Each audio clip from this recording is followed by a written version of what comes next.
Hello mga langga. So today is Saturday. Dahil po ay day off natin at wala tayong extra. So tanghali na tayo nagising. And of course, so dahil tanghali tayo nagising at minsan lang to nangyayari sa buhay natin. So samahan niyo ako mag-breakfast tayo dito sa bar. Dahil minsan lang to nangyayari. So yan, let's eat the breakfast today. This is our breakfast. And there's a lot of people there. So yun. So magkamustahan muna kayo. Kamusta na kayo mga langga?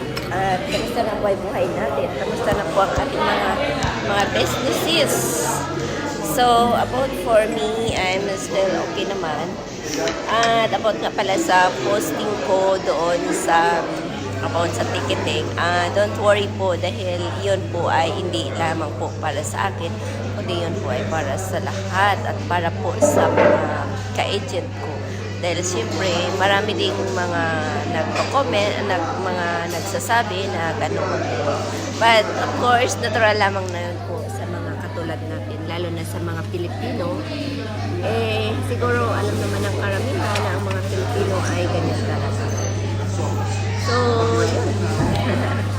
Look at my view outside sa behind ko. So, yung mga kahoy dyan ay wala ng mga dahon kasi syempre sa lamig. So, ayan. Samahan niyo ako mga langga at mag-breakfast tayo din sa the breakfast for today. Ayan.